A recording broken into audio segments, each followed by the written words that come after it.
आप सभी का स्वागत करता हूं आपके अपने चैनल गूगल केमिस्ट्री पर।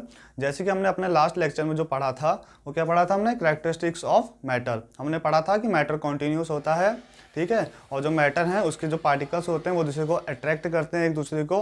हमने समझा था बढ़िया तरीके से एग्जाम्पल। और मैटर को जैसे मैंने आपको बताया था कि मैटर की कुछ खास प्रॉपर्टीज़ होती हैं, उसे याद रखिएगा, ठीक है। आज हम क्या पढ़ेंगे, आज हम पढ़ेंगे प्रॉपर्टीज़ ऑफ सॉलिड, ठीक है। हमने मैटर समझ लिया, उसका फिजिकल नेचर समझ लिया, कैरेक्टरिस्टिक्स ऑफ पार्टिकल्स समझ लिए। अब हम क्या आपको बताया था हमने, मैटर तीन प्रकार के होते हैं। पहला क्या होता है, सॉलिड होता है, दूसरा क्या होता है, गैस होता है, तीसरा क्या होता है, लिक्विड होता है, ठीक है। तो आज के सेशन में हम क्या पढ़ेंगे, आज के सेशन में पढ़ेंगे हम प्रॉपर्टीज ऑफ सॉलिड, ठीक है। तो सॉलिड जो होता है, इसकी प्रॉपर्टीज पढ़ने से पहले आप एक दो चीजें जो ऐसी हैं जो बातें खासकर हर प्रॉपर्टी में होती हैं, ठीक है। इसको याद करना ज़्यादा मुश्किल नहीं है, बहुत आसान है। एक दो चीज़ें जो है आपको याद रखनी पड़ेंगी उससे पहले। पहली चीज़ क्या है, इनमें जो सॉलिड्स होते हैं इनमें फोर्स और जो अट्रैक्शन होता है वो बहुत ज़्यादा होता है। जो कोहेसिव फोर्स होता है इसमें वो बहुत ज़्यादा होता है, ठीक है इसमें। और जो इसके मतलब जो पार्टिकल्स होते हैं उनके बीच में जो स्पेस होता है वो बहुत ही कम होता है। ये दो बातें ऐसी हैं जो आपको याद रखनी है हर एक प्रॉपर्टी में, ठीक है। इससे आपके लिए जो प्रॉपर्टीज़ हैं वो समझना बहुत ही आसान हो जाएगा। चलिए आते हैं हम अपनी पहली प्रॉपर्टी पर। पहली प्रॉपर्टी हमारी क्या है, solid have definite shape, size and volume. Solids होते हैं, इनकी डेफिनेट शेप होती है, साइज होती है, वॉल्यूम होते हैं। अब सॉलिड का शेप जो होता है वो डेफिनेट क्यों होता है, जैसे कि मैंने आप सभी को बताया था कि सॉलिड जो होते हैं उनमें जो मॉलिक्यूल्स होते हैं उनके बीच में बिल्कुल भी स्पेस नहीं होता है, ठीक है। और जो इनके पार्टिकल्स होते हैं ये स्ट्रॉन्ग फोर्स से जो होते हैं अट्रैक्ट होते हैं। कौन सी फोर्स होती है, cohesive force, force of attraction जिसे कि हम कहते हैं, ठीक है। वो इनको बाइंड करके रखते हैं। जैसे कि मान लीजिए ये पेन है हमारा, ठीक है। पेन को क्या है, इसके जो पार्टिकल्स इन्होंने बाइंड करके रखा है, ठीक है। अगर हम इसको दबाना चाहें या इसको मोड़ें, ये मुड़ेगा नहीं, ना ही ये दबेगा। क्यों नहीं करेगा, क्योंकि इसके पार्टिकल्स के बीच में स्पेस नहीं है बिल्कुल भी। अगर इनके पार्टिकल्स के बीच में स्पेस होता तो दब जाता, मुड़ जाता, ठीक है। जैसे मैं आपको पेन का एग्जाम्पल दिया है तो पेन के एग्जाम्पल से आपको समझाता हूँ। जैसे इनका शेप जो होता है, सॉलिड्स जो भी होती हैं उनके पार्टिकल्स जो मिलकर बाउंड्री बनाते हैं जिनके, उनको हम सॉलिड्स कहते हैं। जैसे ये पेन है हमारा, ठीक है, इसके जो पार्टिकल्स हैं ये इसके सारे पार्टिकल्स हैं, ठीक है, ये हमारे पार्टिकल्स। तो इन क्या है, सारे पार्टिकल्स मिलकर इनकी बाउंड्री बना रखी है। अगर मान लो इनके जो पार्टिकल्स होते हैं इनके ऊपर फोर्स ऑफ अट्रैक्शन ज़्यादा नहीं था, कम होता, ठीक है, तो क्या होता, ये एक पार्टिकल इधर भाग जाता, ये पार्टिकल इधर भाग जाता, ये इधर भाग जाता, ये इधर भाग जाता। तो क्या हम आपको कहूँ कि आप पेन की आप शेप बना के दिखाओ, बना पाते आप, क्या आप ऐसा शेप बनाते हैं इसका, ये शेप बनता है इसका, ऐसा नहीं होता ना। लेकिन इनके जो सॉलिड्स होते हैं, क्योंकि जो इनके जो पार्टिकल्स होते हैं ये एक दूसरे से बहुत ही स्ट्रॉन्ग फोर्स से चिपके हुए होते हैं। जो फोर्स का नाम क्या है, कोहेसिव फोर्स जिसे कि हम कहते हैं। इसीलिए जो सॉलिड्स होते हैं उनका जो शेप होता है, साइज होता है, वॉल्यूम होता है, ये तीनों चीज़ें डेफिनेट होती हैं। मतलब डेफिनेट मतलब पहले मतलब बिल्कुल सॉलिड होती हैं। मतलब इनके क्या है, इनका शेप बदलता नहीं है। जैसे ये पेन ही है, आपके आसपास बाल्टी है, आपका मोबाइल है, चेयर है, जो ये सब चीज़ें हैं इनका शेप कभी आप बदल नहीं सकते। अगर आप ज़्यादा बदलने की कोशिश करोगे, हैमर वगैरह मारोगे तो ये चीज़ें टूट जाएंगी, टूट के बिखर जाएंगी, लेकिन अपना शेप चेंज नहीं करेंगी, ठीक है। ये हमारी सॉलिड की क्या थी, पहली प्रॉपर्टी थी। अब दूसरी प्रॉपर्टी क्या हमारी, सॉलिड जो होती है वो पजेस करता है रिजिडिटी। अब हम समझेंगे पहली चीज़ तो रिजिडिटी क्या है।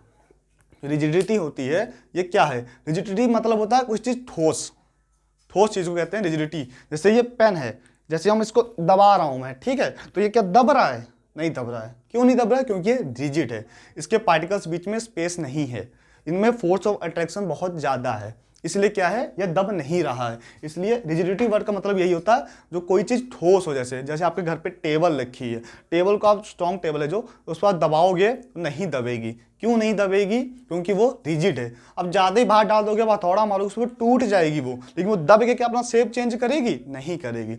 इसी चीज़ को क्या कहते हैं, जो सॉलिड्स होते हैं वो रिजिड होते हैं। और जैसे एग्जांपल इसका मैंने आपको टेबल दे ही दिया है, ये पेन जो है ये भी रिजिड है। क्यों, क्योंकि हम इसको दबा रहे हैं, ये नहीं हो रहा है, ठीक है, दब रहा है। इसलिए क्या होते हैं, जो सॉलिड होते हैं वो पोजेस करते हैं प्रॉपर्टी रिजिडिटी की, क्योंकि मॉलिक्यूल्स उनके जो होते हैं बहुत पास पास होते हैं, उनके बीच में बिल्कुल भी स्पेस नहीं होता है। स्पेस नहीं होगा तो वो दबेंगे ही नहीं। अगर मान लीजिए मॉलिक्यूल्स बीच में अगर स्पेस होता, जो पार्टिकल्स थे मैटर के, मान लो हमारे टेबल के ही थे, उसके अगर जो पार्टिकल्स थे उनके बीच में स्पेस होता तो दब जाती है आसानी से। क्यों, क्योंकि जो पार्टिकल्स थे हम एक्सटर्नल फोर्स लगाते तो वो दब जाते, पास पास आ जाते जो पार्टिकल्स थे उसके, तो क्या था, वो दब जाता। लेकिन जो सॉलिड में होता है ऐसा नहीं होता है। इनमें क्या होते हैं, पार्टिकल्स पहले से ही बहुत क्लोज होते हैं कि आप उसको एक्सटर्नल फोर्स लगा के भी पास नहीं ला सकते हो। इसलिए क्या होते हैं, जो सॉलिड होते हैं वो पजेस करते हैं रिजिडिटी, वो रिजिड होते हैं। ठीक है, अब हम आते हैं अपनी तीसरी प्रॉपर्टी पर। तीसरी प्रॉपर्टी हमारी क्या है? तीसरी प्रॉपर्टी जो हमारी है वो है सॉलिड्स हैव हाई डेंसिटी। जो सॉलिड्स होते हैं उनकी मतलब बहुत ज़्यादा डेंसिटी होती है। अब पहला तो आप डेंसिटी वर्ड का मीनिंग समझिए। डेंसिटी क्या होती है? कोई भी चीज़ डेंस मतलब बहुत ज़्यादा, जैसे कहते नहीं है घना जंगल है, ठीक है, घना जंगल मतलब डेंस फॉरेस्ट। अगर मान लो एक पेड़ यहाँ लगा है, एक पेड़ वहाँ लगा, एक पेड़ वहाँ लगा, दूर दूर पेड़ लगे हैं, ठीक है, तो क्या आप उसको जंगल कहोगे? नहीं, वो तो एक पार्क हो जाएगा। ठीक है, जिस जंगल किसको कहोगे आप? जहाँ पे बहुत ज़्यादा पास पास पास पास पास बहुत ज़्यादा पेड़ होते हैं, उसको आप कहोगे कि डेंस फॉरेस्ट है ये।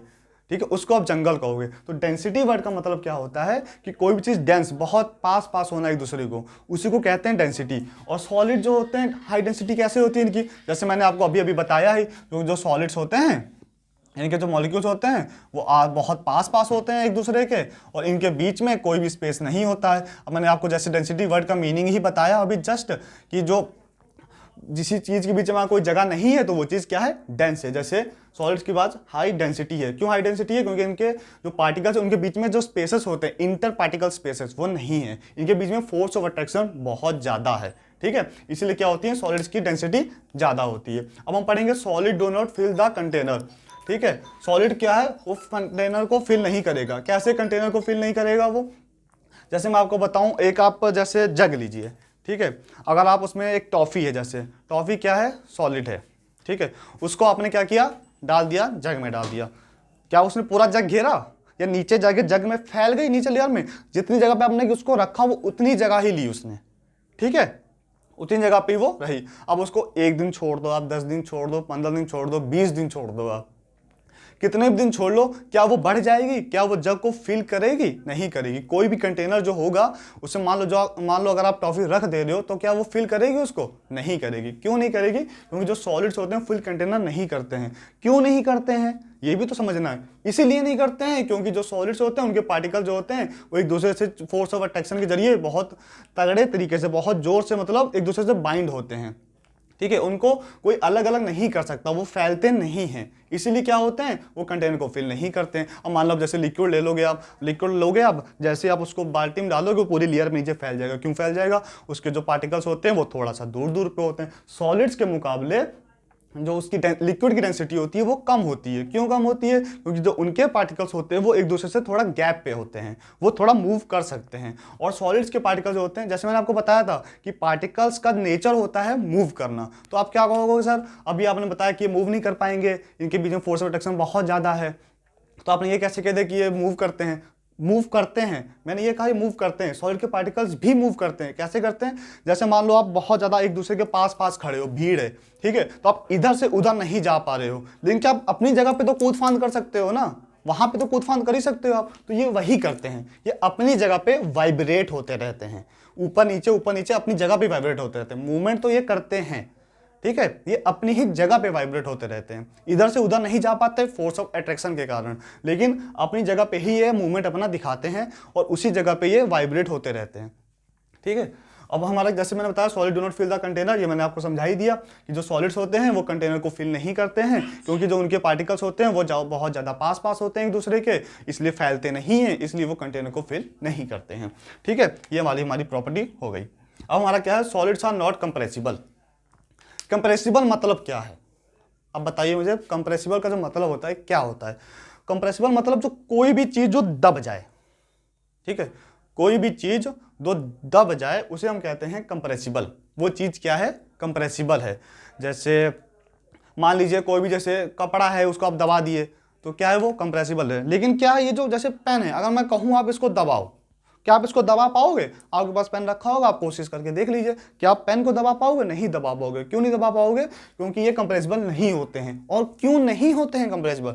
इसका एक ही रीजन है जो मैंने आपको स्टार्टिंग में बताया था क्यों नहीं होते हैं? क्योंकि जो इनके पार्टिकल्स होते हैं उनके बीच में स्पेसेस बहुत कम होते हैं और बिल्कुल भी जगह नहीं होती है और फोर्स ऑफ अट्रैक्शन का बहुत ज़्यादा होता है। इसलिए जब पार्टिकल्स खुद से ही पहले से ही इतने ज़्यादा पास पास होंगे तो आप कितना भी एक्सटर्नल फोर्स लगा लीजिए वो एक दूसरे के पास नहीं जाएंगे, क्योंकि जब जगह ही नहीं होगी तो कहाँ जाएंगे। मान लीजिए आप एक रूम में हैं, उसमें 50 आदमी की कैपेसिटी है, आपने 50 के 50 बैठा दिए। अब आप कहो कि हम 51 52 2 आदमी और हैं इसको भी लेके जाएंगे उसमें, जब उसमें जगह ही नहीं है तो आप कहाँ से भर दोगे उसमें, ठीक है। वैसे ही सॉलिड्स होते हैं इनके पार्टिकल्स हैं जो इसको आप जितना मर्जी कंप्रेस करने की कोशिश करो ये कंप्रेस नहीं होंगे, ठीक है।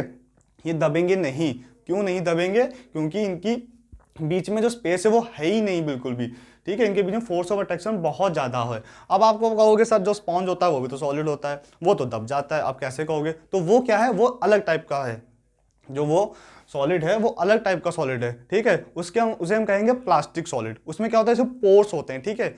स्पॉन्ज में आप देखिएगा पोर्स होते हैं, छोटे छोटे छोटे छोटे होल होते हैं, ठीक है। उसमें क्या होता है, उनमें एयर ट्रैप्ड होती है, एयर फंसी हुई होती है। जब आप उसे दबाते हैं तो एयर बाहर निकल जाती है वो, ठीक है, और वो स्पॉन्ज दब जाता है। लेकिन वो क्या है, वो है तो सॉलिड ही ना, है तो वो मैटर ही एक।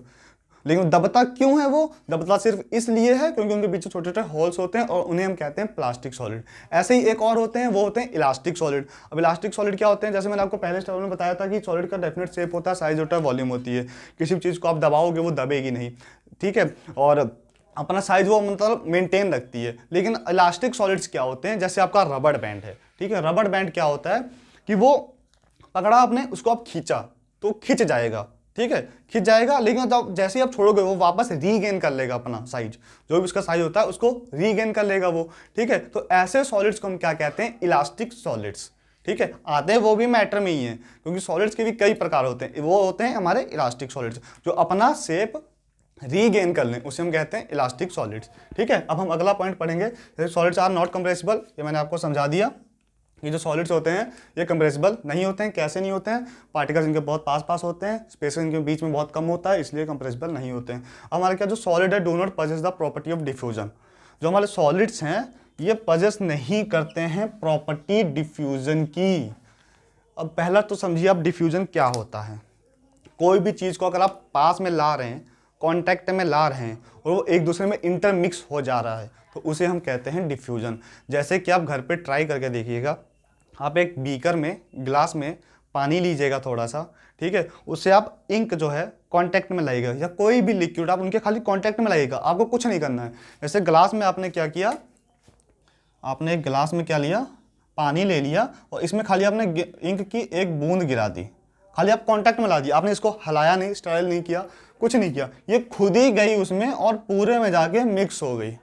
तो इस प्रॉपर्टी को हम क्या कहते हैं, डिफ्यूजन कहते हैं, ठीक है। और ये जो प्रॉपर्टी है ये सॉलिड्स नहीं शो करते हैं, ठीक है। जैसे मैं आपको एग्जांपल दूं, आप दाल ले लो और चावल ले लो, ठीक है। दाल चावल को आप कांटेक्ट में ला दो, उसको पास पास रखे रखो, 10 दिन रखे रखो, 15 दिन, 20 दिन, जितना टाइम आप रखना चाहो उतना टाइम रख लो। लेकिन क्या है, ये डिफ्यूज नहीं होंगे। क्यों? इनके पार्टिकल्स जो हैं एक दूसरे से नहीं मिलेंगे। क्यों नहीं मिलेंगे? जैसे मैंने आपको पहले ही बताया था कि इनके बीच में जो स्पेसेस होते हैं वो बहुत कम होते हैं, उनके बीच में जो फोर्स ऑफ अट्रैक्शन होता है बहुत ज़्यादा होता है, इसलिए क्या है ये डिफ्यूज नहीं होंगे। अब दाल चावल हैं, इनको आप मिक्स कर दीजिए, उसके बाद जितना टाइम बाद चाहे आप उसको निकालना, आप उनको अलग अलग कर सकते हो खुद से। लेकिन अगर आप ग्लास में इंक डाल दोगे, ठीक है, बाद में मैं आपको कहूँ अब इसको आप इंक अलग कर दो और ग्लास अलग कर दो, क्या आप कर पाओगे? वो नहीं कर पाओगे। क्यों नहीं कर पाओगे? क्योंकि वो डिफ्यूज हो चुका है। इसीलिए जो लिक्विड्स होते हैं वो प्रॉपर्टी दिखाते हैं डिफ्यूजन की, और जो सॉलिड्स होते हैं ये डिफ्यूजन की प्रॉपर्टी नहीं दिखाते हैं। कुछ मेटल्स होते हैं, सॉलिड्स में भी कुछ मेटल्स ऐसे होते हैं जो काफ़ी टाइम बाद डिफ्यूज हो जाते हैं पास में रखने पे, लेकिन मैक्सिमम जो सॉलिड्स होते हैं ये पजेस नहीं करते हैं प्रॉपर्टी डिफ्यूजन की, ठीक है। ये जो होगी हमारी प्रॉपर्टीज होगी सॉलिड स्टेट की सारी, ठीक है।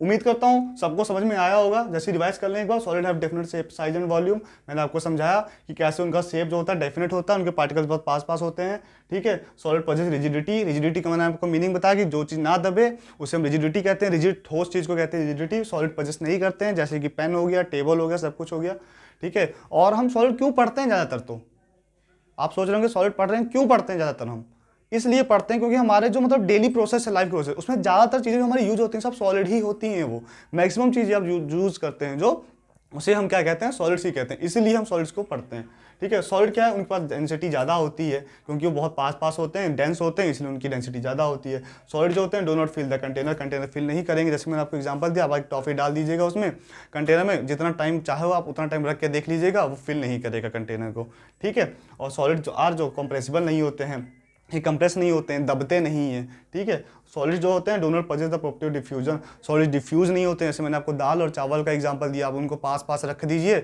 या आप जब तक उनको हाथ नहीं मिलाओगे वो मिलेंगे नहीं, और उसके बाद भी अगर आप उनको अलग अलग करना चाहोगे वो अलग अलग हो सकते हैं क्योंकि वो सॉलिड्स हैं, उनके पार्टिकल इंटरमिक्स नहीं हुए हैं, ठीक है। उम्मीद करता हूँ सबको समझ में आ गया होगा। आज की वीडियो में बस इतना ही। अब हम समझेंगे अपने नेक्स्ट लेक्चर में, क्या समझेंगे, प्रॉपर्टीज ऑफ लिक्विड स्टेट, उसके बारे में थोड़ा जानने की कोशिश करेंगे, उसकी प्रॉपर्टीज समझेंगे, ठीक है। आज के लिए बस इतना ही, धन्यवाद।